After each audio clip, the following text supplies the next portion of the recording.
Sainte Marie, Maman bon Dieu, pour nous. Saint Michel, tout bon ange bon Dieu, pour nous. Saint Jean-Baptiste et Saint José. Bonjour tout bon frères, sœurs, mauriciennes d'ici et d'ailleurs. Merci de venir rejoindre nous dans nos programmes en Sainte chaque jour. Dans ce programme-là, nous avons l'occasion de faire un peu connaissance ban sainte, qui l'Église invite nous pour célébrer chaque jour. Et nous pouvons aussi demander nous autres, prier pour nous et intercéder pour nos familles. Aujourd'hui, 7 janvier, l'Église invite nous à célébrer mémoire Saint Raymond de Peñafort, patron ban juriste, ban avocat, ban canoniste, ban faculté de droit, ban confesseur. Alors nous profitons de l'occasion aussi pour saluer ban Raymond, ban Raymond, ban Ramon, ban Raymonde. Un matin du XIIIe siècle, sur les rivages de Majorque, un vieil homme, il mettait debout face à la mer. Il ne penait ni bateau, il ne penait ni canot, il ne penait ni rame ni voile. Pourtant, il prend calmement son manteau, il jette l'eau de l'eau, et puis il monte. Il trace un signe de croix, et puis il élance. Contre toute logique humaine, la mer vient un chemin pour lui. En quelques heures, il finit rejoindre Barcelone.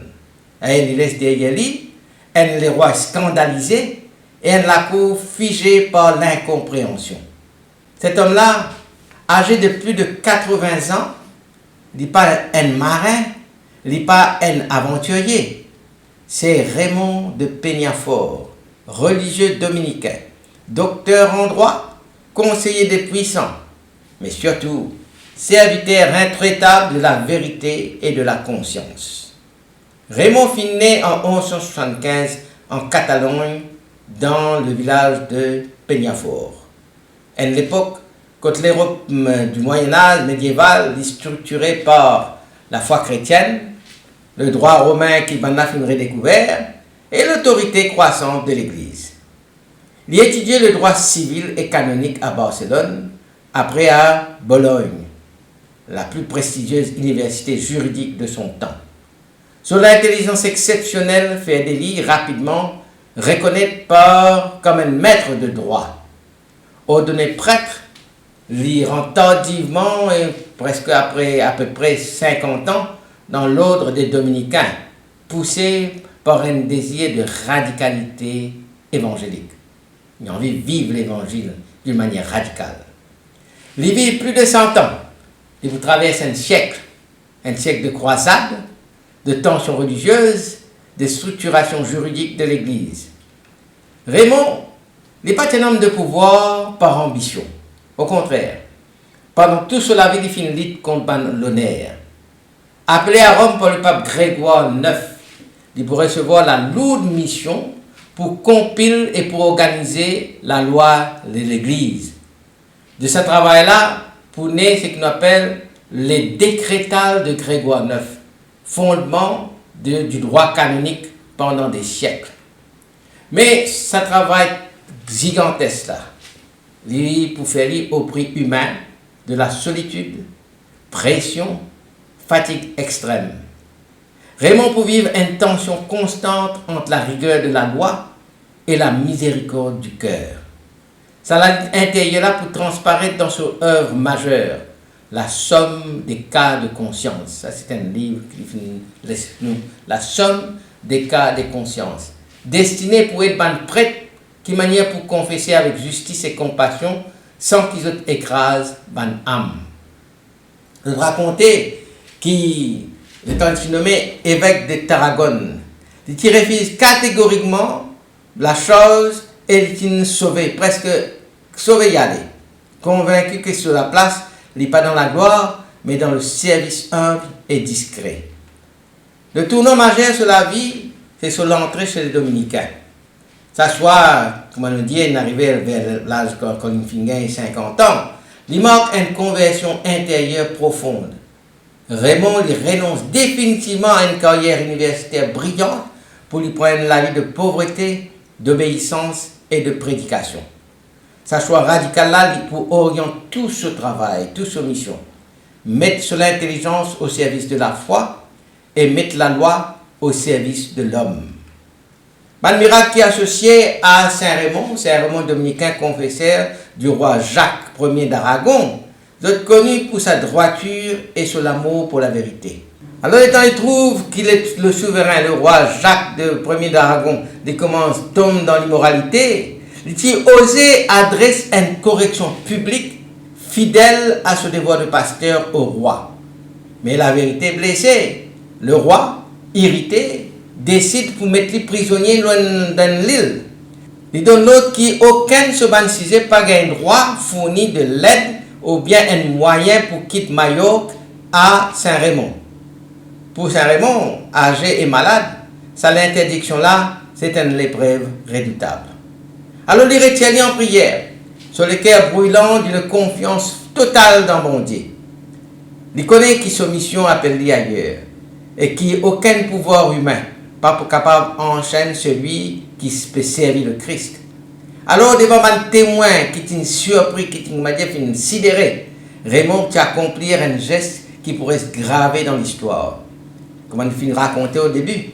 Il prend son manteau, il jette l'eau d'îlot, il prend son bâton, il fait dans son manteau, il fait un léma, et puis debout l'eau son manteau, qui finit une espèce de bateau pour lui, il élance lui sur la Méditerranée. Ban vague de soumettre à la foi du Saint, ban divan, loin de l'emporter, de semble porte pesor yedi.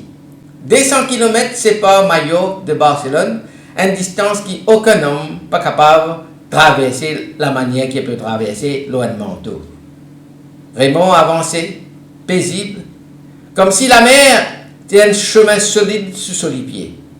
Sa prodigale n'est pas un spectacle, c'est un sermon vivant, une proclamation silencieuse de la puissance divine. À Barcelone, la nouvelle les répand comme une traînée de poudre. Le roi Jacques Ier, frappé par sa signe-là, les repentit et les change sa conduite. L'Europe chrétienne est émerveillée. Un homme, par la seule force de la foi, fit défier les lois de la nature.